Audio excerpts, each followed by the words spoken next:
வணக்கம். செல்வகுமாரின் அதிகாலை வானிலை ஆய்வறிக்கை. அதிகாரப்பூர்வ வானிலை அறிக்கைக்கு இந்திய வானிலை ஆராய்ச்சித்துறை அறிக்கையை பார்க்கவும். 2025 டிசம்பர் 13 சனிக்கிழமை அதிகாலை நிலவர வானிலை பதிவு. இலங்கைக்கு தெற்கே நிலநடுக்கோட்டு இந்திய பெருங்கடலில் நீடித்துக் கொண்டிருக்கக்கூடிய காற்றழுத்த தாழ்வு நிலை தொடர்ந்து அதே இடத்துல நீடிக்கிறது.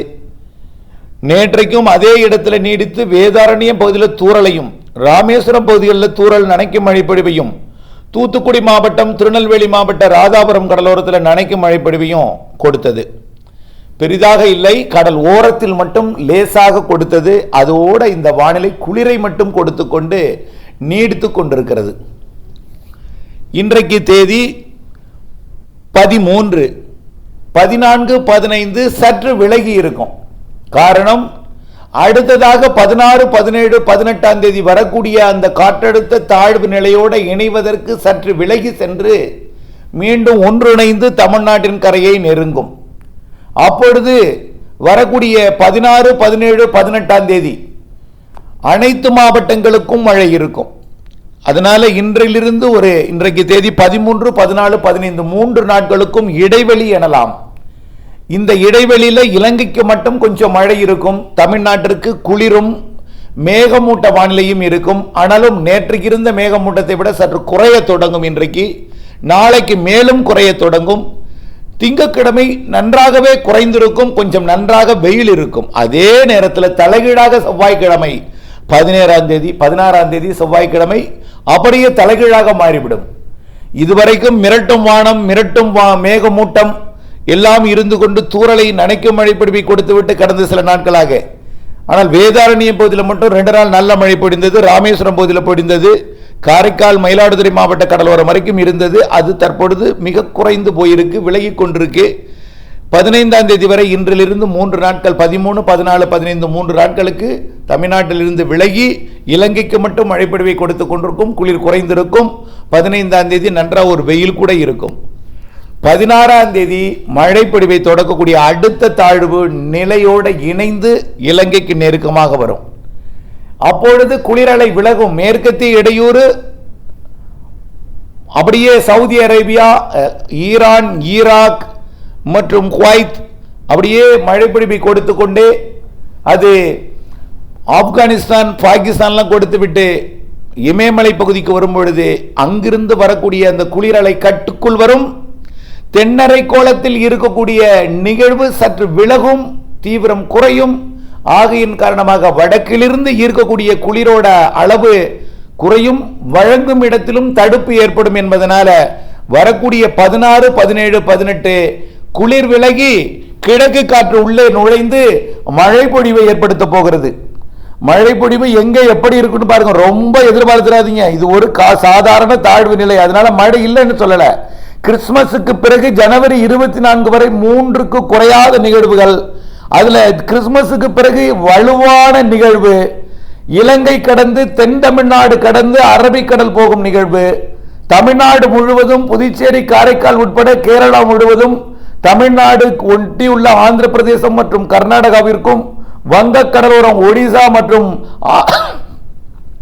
ஆந்திர பிரதேச கடலோரம் மற்றும் மேற்கு வங்கம் வரைக்கும் கூட இது மழை பொழிவை கொடுக்க போகிற. அதே வேளையில் மேற்கத்திய இடையூறு இமயமலைக்கு வந்து இமயமலையிலையும் மழை பொழிவை கொடுக்கும். இமயமலை ஒட்டியுள்ள மாநிலங்களுக்கு மழை பொழிவை கொடுக்கும். வடகிழக்கு மாநிலங்களுக்கு மழை பொழிவை கொடுக்கும் என்று ஏற்கனவே சொல்லியிருக்கோம் அதே நாளில். ஆக இந்த நிகழ்வு தீவிரமடைந்து நெருங்குவது உறுதி. அதற்கு முன் எப்படி வானிலை இருக்கும் என்பதை மட்டும் அறிவிக்கிறேன். இதுல இடைவெளி இருக்க போகிறது. அந்த நாள்ல நிலக்கடலை விவசாயிகள் 7 நாள் இடைவெளி இருக்கும். அந்த 7 நாளை பயன்படுத்திக்கணும். அதற்கப்புறம் தாமதப்படுத்தினீங்கன்னா அப்புறம் மழை வந்துடும். சரியா 7 நாள் வேணும் உங்களுக்கு முளைப்பிற்கு. ஆக அந்த 7 நாள் கிடைக்க போகிறது. ஏற்கனவே 5 நாள் கிடைச்சிருக்கு கடலோர பகுதிகளுக்கு. ஆனால் அது 5 நாள் உங்களுக்கு போதாது. ஆனால் உள் மாவட்டங்களுக்கு நல்ல ஒரு இடைவெளி கிடைச்சது. ஆனால் மீண்டும் இந்த 16, 17, 18 ஒரு மழை வரப்போகிறது. ஒரு 2-3 நாட்களுக்கு நல்ல மழை பொழிவை கொடுக்க போகுது. அதற்கப்புறம் 19, 20, 21, 22, 23, 24, 25, 26 ஆகிய 7 அல்லது 8 நாள் 7 நாட்களுக்கு குறையாமல் ஒரு இடைவெளி கிடைக்கும். அந்த இடைவெளியை பயன்படுத்திக் கொள்ளுங்கள் நிலக்கடலை விவசாயிகள். தாமதப்படுத்தினீங்கன்னா 7 நாள் கிடைக்காது, 6 நாள் தான் கிடைக்கும். மேலும் தாமதப்படுத்தினீங்கன்னா 5 நாள் தான் கிடைக்கும். மேலும் தாமதப்படுத்தினீங்கன்னா அப்புறம் முளைப்புக்கு பாதிப்பு வந்துடும். ஆகையின் காரணமாக தான் முன்னேற்பாட்டுடன் இருக்குமாறு இந்த தகவலை இதில் தெரிவிக்கிறேன். ஓகே, இப்பொழுது வங்கக்கடலில் இருந்து மேற்கு நோக்கி வந்து கொண்டிருக்கக்கூடிய அந்த காற்றழுத்த தாழ்வு நிலை வரக்கூடிய செவ்வாய்க்கிழமை 16ஆம் தேதி ஒட்டுமொத்த கடலோர மாவட்டங்களுக்கும் அதற்கு முன்பே இலங்கைக்கும் மழை பிடிப்பை தொடங்கிடும்.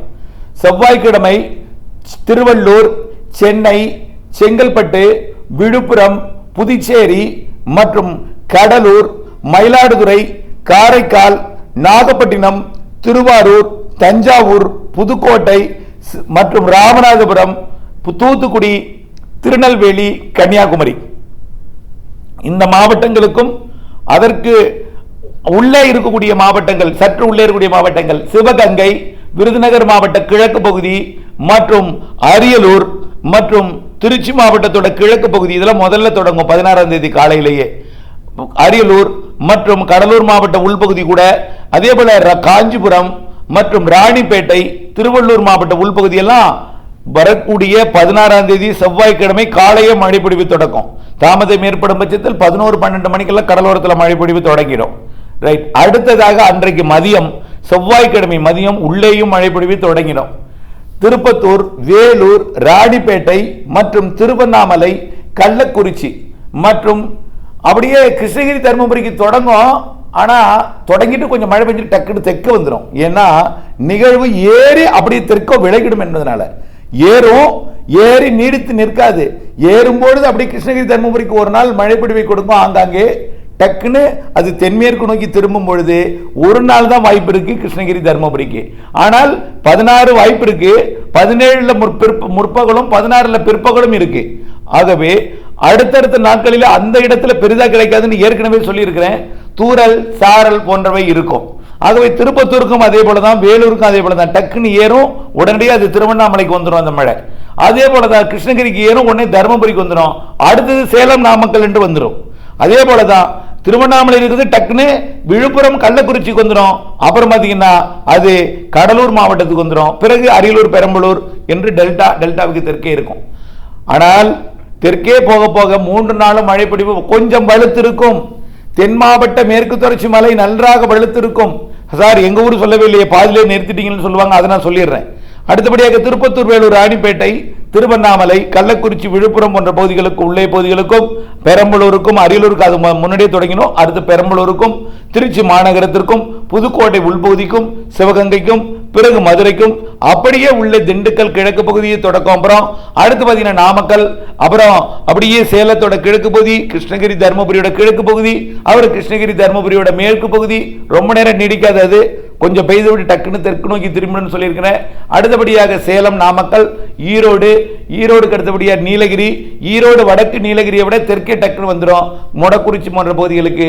அப்புறம் அப்படியே திருப்பூர், அப்படியே அவினாசி உள்ளிட்ட பகுதிகள், அப்புறம் கோயம்புத்தூர் வடக்கு, கோயம்புத்தூர் மாநகரம், அப்புறம் தெற்கு பகுதி, திருப்பூர் மத்திய பகுதி, திருப்பூர் தெற்கு பகுதி, திண்டுக்கல் வடக்கு பகுதி, கரூர் மாவட்ட பகுதி மற்றும் கரூர் மாவட்டத்திற்கு தெற்கு பகுதி, அப்புறம் அப்படியே பார்த்தீங்கன்னா திண்டுக்கல் மாவட்ட தெற்கு பகுதி, பிறகு கொடைக்கானல் மலைப்பகுதி, பிறகு உடுமலைப்பேட்டை உள்ளிட்ட திருப்பூர் மாவட்ட பகுதிகள், தாராபுரம் உள்ளிட்ட திருப்பூர் மாவட்ட பகுதிகள், மேலும் பொள்ளாச்சி தெற்கு, அதாவது கோயம்புத்தூர் தெற்கு, வால்பாறை பகுதிகள் மற்றும் அப்படியே கொடைக்கானலுக்கு மலை, கொடைக்கானல் தெற்கே இருக்கக்கூடிய உசிலம்பட்டி, மதுரை உள்ளிட்ட பகுதிகள், அப்படியே வாடிப்பட்டி, சோழவந்தான் மற்றும் அப்படியே திண்டுக்கல் மாவட்ட நத்தம், அப்படியே தேனி மாவட்டம், அப்படியே விருதுநகர் மாவட்டத்தின் சதுரகிரி மலைப்பகுதி தொடங்கி ஸ்ரீவில்லிபுத்தூர், ராஜபாளையம், வெம்பக்கோட்டை மற்றும் சிவகாசி, சாத்தூர், விருதுநகர் மற்றும் விருதுநகர் மாவட்டத்துக்கு கிழக்கே இருக்கக்கூடிய ராமநாதபுரம் மற்றும் தூத்துக்குடி, விருதுநகர் மாவட்ட இணையும் பகுதி, இவையெல்லாம் பெருடாலி உள்ளிட்ட பகுதிகளுக்கெல்லாம் நல்ல மழைப்பொழிவு இருக்கிறது. 16, 17, 18 ஒரு நாளாவது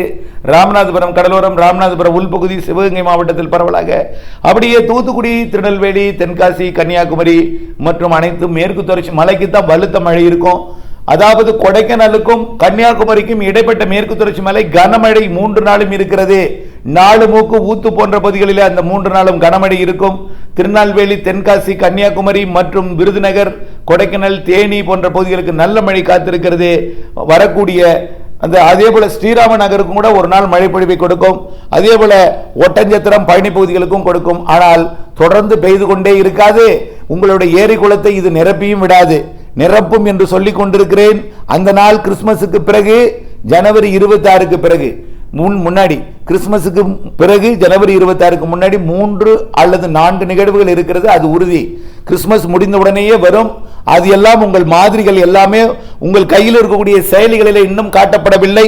உலக மாதிரிகள் எல்லாம் வரையப்பட தொடங்கும், வரைந்து காட்டும். அப்பொழுது உங்களுக்கு நம்பிக்கை வரும். அப்பொழுது உலக வானிலை வல்லுநர்கள் எல்லாம் பேசிக் கொண்டிருப்பார்கள், வருகிறது வருகிறது என்று. அப்பொழுதுதான் ஊடகங்கள் எல்லாம் பேசுபொருளாகும். அதுவரை இது நடக்காது. அதுவரை இதை கேட்டுக்கொண்டு பொறுமையாக இருக்க அன்போடு கேட்டுக்கொள்கிறேன். ஆக வரக்கூடிய 16, 17, 18 தேதிகளில் தமிழ்நாட்டிலே மழைப்பொழிவு கிடைக்க போகிறது. ஆனால் ஒரே நேரத்தில் கொட்டி திருத்து பாதிக்கும் மழைப்பொழிவு எதுவும் இல்லை. கடலோர மாவட்டங்களுக்கும் தென் மாவட்டங்களுக்கும் கனமழை இருக்கு, ஆங்காங்கே கனமழை இருக்கு. தென் மாவட்டங்களின் மேற்கு தொடர்ச்சி மலைக்கு மிக கனமழை பொழிவு இருக்கு. நாலுமூக்கு ஊத்து போன்ற பகுதிகளில் அதிக மழை பொழிவும் இருக்கிறது. நாலுமூக்கு ஊத்து, காக்காட்சி போன்ற பகுதிகள், மேலும் பாபநாசம் மற்றும் குற்றால அருவி, மணிமுத்தாறு போன்ற பகுதிகள், அதே போல சதுரகிரி மலைப்பகுதி, இங்கெல்லாம் ஸ்ரீவில்லிபுத்தூர், ராஜபாளையம் போன்ற பகுதிகளுக்கெல்லாம் 16, 17, 18 நல்ல மழை இருக்கு. திண்டுக்கல் மாவட்டத்திற்கும், அதே போல கரூர் மாவட்டத்திற்கும், திருப்பூர் மற்றும் கோயம்புத்தூர் மாவட்டத்திற்கும், திருச்சி, புதுக்கோட்டை மாவட்டத்திலையும், சேலம் மாவட்டத்தில் கொஞ்சம் பற்றாக்குறை இருக்கக்கூடிய பகுதிகளுக்கெல்லாம் உயிர் கொடுக்கும் மழை முதல் மிதமான மழை வரை ஒதுக்கி ஒதுக்கி ஆங்காங்கே கொடுக்கும். பிறகு இந்த மழைப்பிடிப்பு 3 நாள் தூறல் சாரலாக இருக்கும். அங்கே கூடுதலாக பெய்து விட்டது, இங்கே குறைவாக பெய்து விட்டது. இது எங்களுக்கு நீங்கள் சொல்லும் அந்த மாத இறுதி நிகழ்வு மழைப்பொழிவு எங்களுக்கு கொடுப்பதாக தெரியவில்லையே. பனி பொழிகிறதே, மழை வராது என்றுதான் உலகத்தில் எல்லாரும் சொல்றாங்க, பெரியவங்க சொல்றாங்க. டீ கடையில் உட்கார்ந்து இதுதான் பேசிட்டு இருக்காங்க. மழை பெய்யாது, குளிர் வந்துருச்சுன்னு இப்படி எல்லாம் பேசிட்டு இருப்பாங்க. கண்டிப்பாக மழை பொழியும். பனிக்கடலை என்று அழைக்கக்கூடிய கொண்டக்கடலை விதைப்பு கூட நீங்கள் வரக்கூடிய இந்த 7 நாள்ல முடிக்கலாம். ஆனால் அதுக்கு பிறகு கண்டிப்பா இந்த மாத இறுதியில மழை இருக்கு. அதுக்கு ஏற்றபடி உங்களுடைய நிலத்தின் தன்மை மற்றும் உங்களுடைய ஈரத்தன்மை எவ்வளவு பள்ளமா மேடா இதெல்லாம் பார்த்து தான் இந்த மாத இறுதி நிகழ்வுக்கு நீங்கள் விதைப்பு செய்யணும். ஆனால் வரக்கூடிய இந்த 16, 17, 18 மழைக்கு பிறகு 19, 20, 21, 22, 23, 24, 25 ஆகிய 7 நாட்கள் இடைவெளி கிடைக்கும். அப்பொழுது மழைப்பொழிவு இலங்கைக்கு கிடைக்க கடலிலே இருக்கும், மிக மெல்ல முன்னேறும். ஆனால் நீங்கள் வேகமாக அந்த நாட்களுக்கு திட்டமிட வேண்டும். 26ஆம் தேதிக்குள் முளைப்பு திறன் வந்து விடுமாறு உங்களுடைய விதைப்பை நீங்கள் செய்ய வேண்டும். மாத இறுதியில் கனமழை இருக்கிறது என்பதையும் தெரியப்படுத்த விரும்புகிறேன். அதற்கு பிறகு ஜனவரியில நல்ல மழை இருக்கு. இந்த மாத இறுதி 27 இலங்கைக்கு மழைப்பொழிவை தொடக்கம், 28 ஒட்டுமொத்த இலங்கைக்கும் மழைப்பொழிவை தொடக்கிவிடும். கனமழை பொழிவாக வலிமையான நிகழ்வாக இலங்கை கடந்து தென் தமிழ்நாடு கடந்து அரபிக்கடல் நோக்கி இந்த மாத இறுதி நாட்கள் ஜனவரி முதல் 3 நாட்களிலே நகரும். அப்பொழுது சென்னை உள்ளிட்ட வடகடலோரத்திற்கும், ஆந்திர பிரதேசத்திற்கும், ஒடிசா வரைக்கும், தெற்கு கர்நாடகா வரைக்கும் எட்டி பிடிக்கும் பொழுது அது கிருஷ்ணகிரி, தர்மபுரி, திருப்பத்தூர், வேலூர், ராணிப்பேட்டை வரை மழைப்பொழிவை கொடுக்கும். சார் இங்கதான் சொல்றீங்க, எங்களுக்கு கள்ளக்குறிச்சிக்கு இருக்காதா சார் அப்படின்னு கேட்க கூடாது. நீலகிரி சொன்னால் அதற்கு தெற்கே இருக்கக்கூடிய கோயம்புத்தூர் வடக்கு அன்னூரும் உண்டு என்பதை நீங்கள் புரிந்து கொள்ள வேண்டும். ஈரோடு வடக்கு வரை எட்டு பிடித்து மழைப்பொழிவை கொடுக்கும் என்று சொன்னால் அதுல ஈரோடு மாவட்டம் மொத்தம் அடங்கும் என்பதையும் நீங்கள் புரிந்து கொள்ள வேண்டும். வரக்கூடிய மாத இறுதி நிகழ்வை பற்றி நான் சொல்லிக் கொண்டிருக்கிறேன். இடையில 16, 17, 18 நிகழ்வு ஒதுக்கி ஒதுக்கி ஆங்காங்கே மழைப்பொழிவை கொடுக்கும். ஒரு இடத்துல கூடுதலாகவும், ஒரு இடத்துல குறைவாகவும், ஒரு இடத்துல ஒதுக்கியும் இருந்தாலும் அந்த நாளிலோ அடுத்தடுத்த நாட்களிலோ அந்த இடத்துல ஒரு குறைந்தபட்சம் ஒரு நினைக்க மழையாவது கொடுக்கும். அவ்வளவு மழை தான். ஆனால் சில இடங்களில் கனமழை இருக்கும், ஒரு இடங்களில் மிக மழை பொழிவும் இருக்கும். இந்த மாத இறுதி நிகழ்வு தான் கொஞ்சம் வலிமையானது. இலங்கைக்கு மீண்டும் ஒரு பாதிப்பை ஏற்படுத்தக்கூடிய நிகழ்வு. தென் தமிழ்நாட்டிற்கு தண்ணீரை எதிர்நோக்கி நீங்கள் காத்துக் கொண்டிருக்கிறீர்கள். கூடுதல் தண்ணீரை கொடுக்கும் என்றுதான் தெரிகிறது என்பதையும் தெரியப்படுத்த விரும்புகிறேன். அதேபோல அனைத்து மாவட்டங்களுக்கும் மழை ஓய்ந்து விட்டது, முடிந்து விட்டது, பருவமழை முடிந்து விட்டது என்று பேசப்பட்டு கொண்டிருக்கிறது.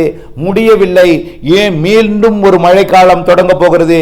குளிர் என்பது விலகும். கிறிஸ்துமஸுக்கு பிறகு இடையிலே குளிர் வந்தாலும் அந்த குளிர் மழை பொழிவிற்கு குளிர்விக்க சாதகமான நீரை நீராவியாக மாற்றக்கூடிய சாதக அளவான குளிராக இருக்கும்.